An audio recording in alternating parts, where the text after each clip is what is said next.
everybody. This is Kristen, and I want to thank you for tuning in today to connect with KB. It is so great to have you with me.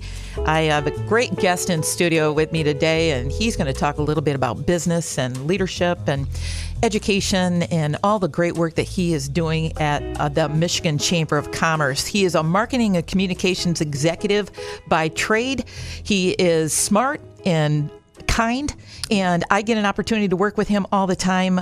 He does the flow of information at the Michigan Chamber of Commerce regarding advocacy, engagement, social media, and managing brand awareness. I want to welcome to the podcast John Zimmerman. JZ, great to have you here, my friend. Smart and kind. You bet. That's such a great intro. Thank you very much. You know, I've known you for how long? A couple of years now? You bet. And I'm finally getting on air with you. Well, I mean, have you hit that low that you need to bounce back up or something? You or know, what? that's what Dave Brownback said to me. He was like, come on, KB, when am I going to get my chance? So he got called up to the show a couple months ago, and I just had an opportunity to chat with him, too, at the Michigan Chamber this morning, and he's just a great guy. It's just a great team over there, and you have been a great addition as well, and I want to talk a little bit about the work that you're doing at the Chamber, but I first want to start with the John Zimmerman story.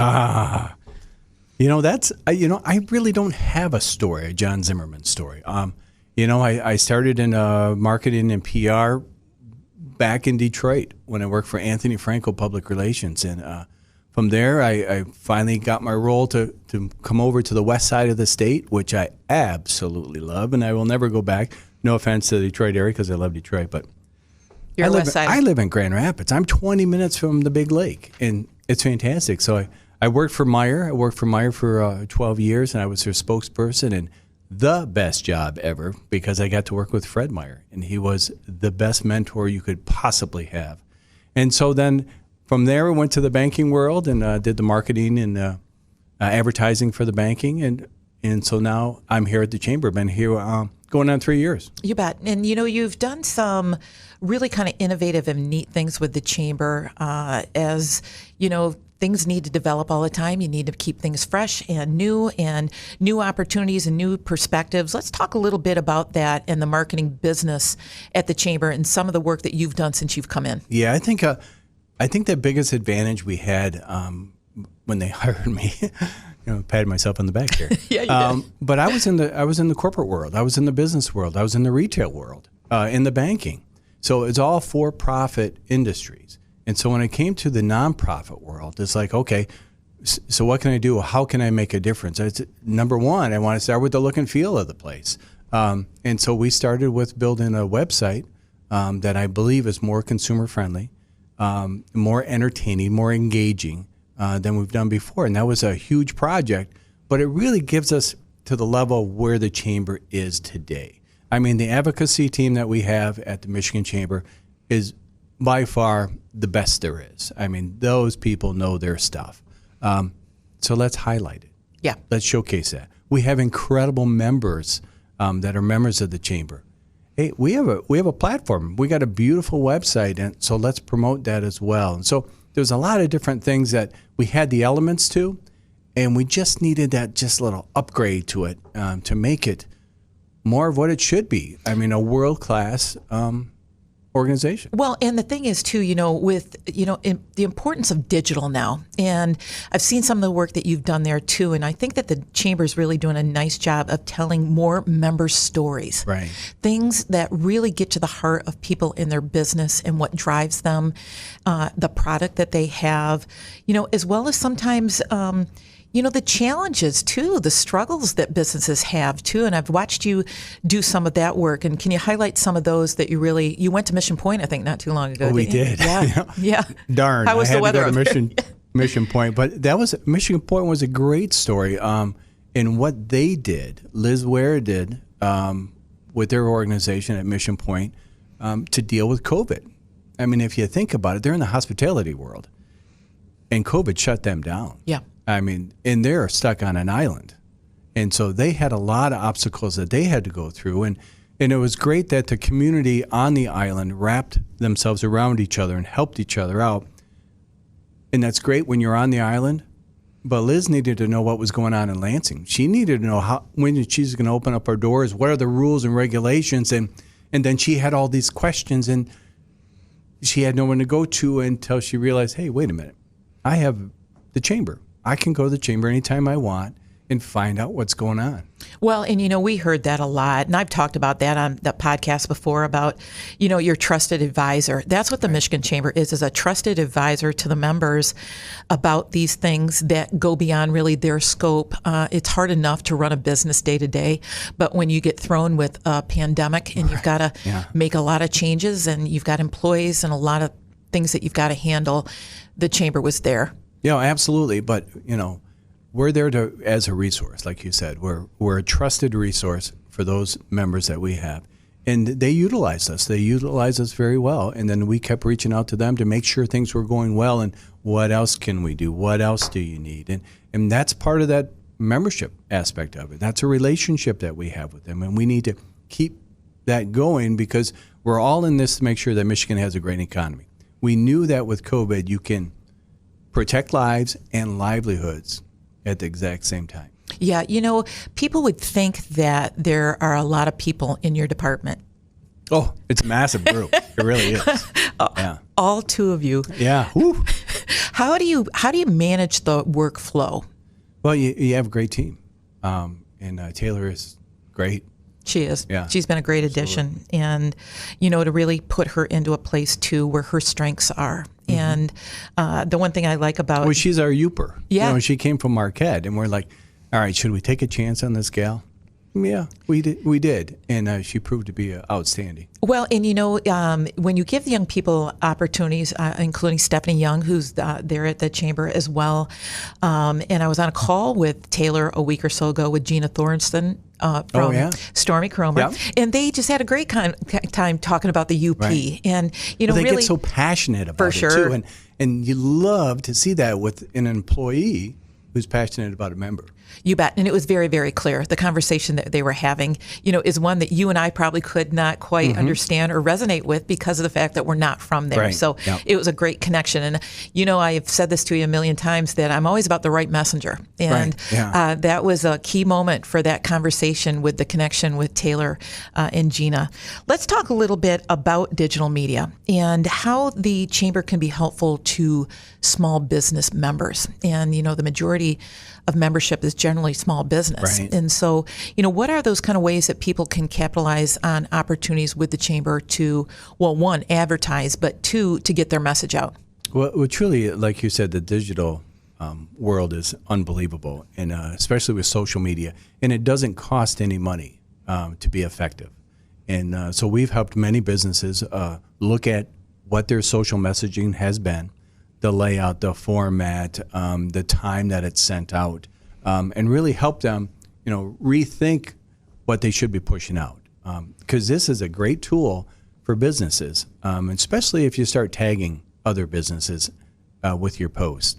And so then you can spread your message out even further, and then especially if you tag the Michigan Chamber of Commerce as well, because we can help with our voice on social. We have a great following, just keeps growing out all the time. We started doing digital advertisement through that Google thing. Was it www.google? Yeah, something like that. Something like that. Al Gore invented that. Yeah, he did. Yeah. He did a great job. Too. But it works. I mean, it works, and it's very low cost.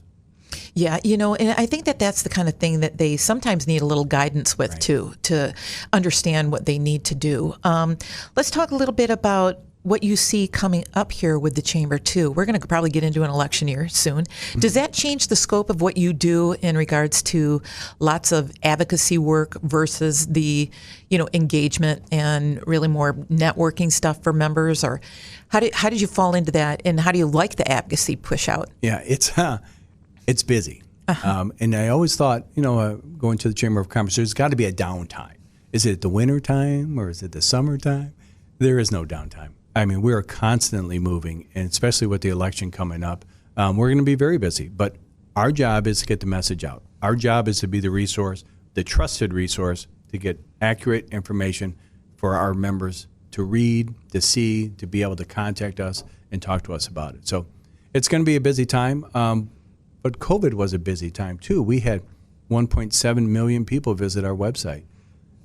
And we were successful because we are and we've proven to be that trusted resource. You have been very helpful. I've worked with you now on the Michigan Athena program over at the Michigan Chamber, and the way that you put together the marketing materials and pushing things out and, bringing that all together, it really demonstrates the team effort. Oh, it does. And, I would be remiss if I didn't thank you and Taylor for the good work you do and how you populate those things, because we've had some really, really great response.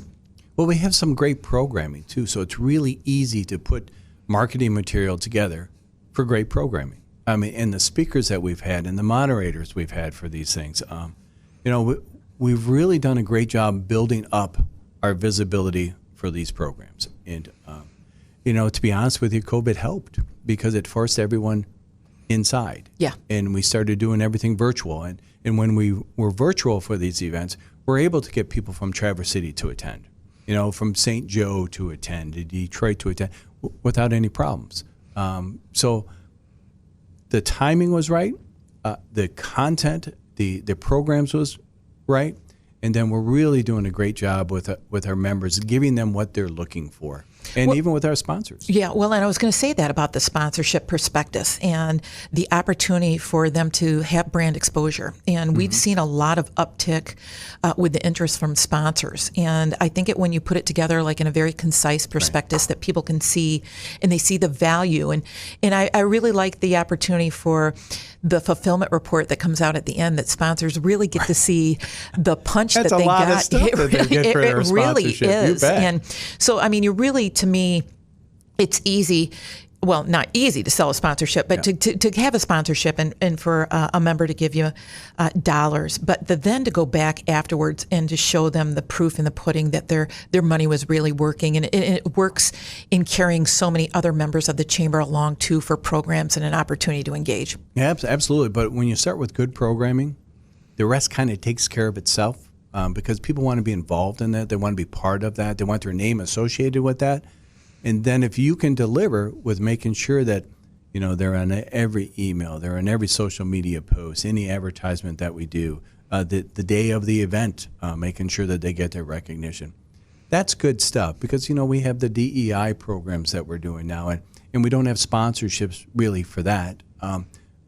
But our members want to be associated with that because they know we can deliver a great program, a great thoughtful program, and so they want to be involved in that. So you're right. I don't want to say it's easier to get sponsors, but it is when you start with good programs. Well, and you're absolutely right. I've always talked about the fact that it needs to be the right fit, and it needs to promote what they want to do and what they want to cover and what's important to them. So I suspect that those sponsorships are coming for DE&I, and it's coming really soon. So stay tuned, everybody. Absolutely, yeah. Let's talk a little bit about you and your leadership. And you're so easy to talk to and get along with. And, that is years of obviously being out. It's that Catholic upbringing and That's it. Erasers being thrown by nuns at my head in school. Is that what it is? You have to behave. You bet. That you have to be nice. That and your mom. Yeah, and my mom too. You bet, and your wife, I'm sure. Let's we want to weave in here a little bit about Ann in just a second, but tell me about your leadership style.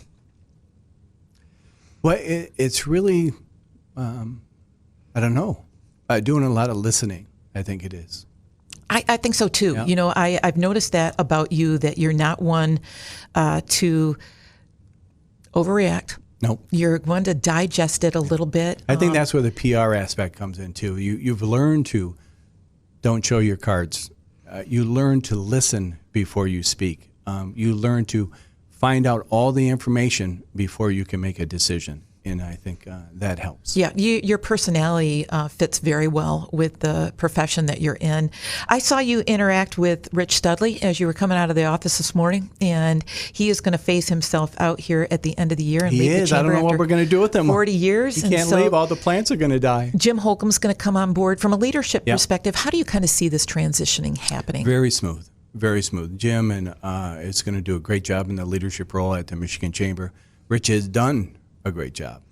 He really has, and he looks happy. He looks does. Like He's rested. He's ready. Yeah. He's ready, and that's what organizations need. They need a fresh perspective, right. and a smooth transition too, because Rich and Jim have been working together for, I want to say, about a year now, on this transition to make sure that the knowledge that Rich has is brought over to Jim, and then the relationships are there as well. And so it's all worked out extremely well, and Jim's going to be one heck of a great leader. Greatest mentor, tell me about Fred Meyer. What was it about him that you liked? He was just a great guy. Absolutely great guy. Taught you a lot? Dignity and respect. Absolutely. And he lived and breathed it. You bet. Absolutely. John Zimmerman, I'm glad you joined me today. Hey, Thanks so thank much. you. Bet. My guest today, John Zimmerman from the Michigan Chamber of Commerce. I also want to thank my supporting sponsors, Marketing Resource Group, Downing Industries, Governmental Consultant Services, AF Group, AT&T, the Michigan Chamber, and the Fraser Law Firm. You can listen to all my podcasts at connectwithkb.com. Until we connect again, go live your best life. I'm your host, Kristen Belter.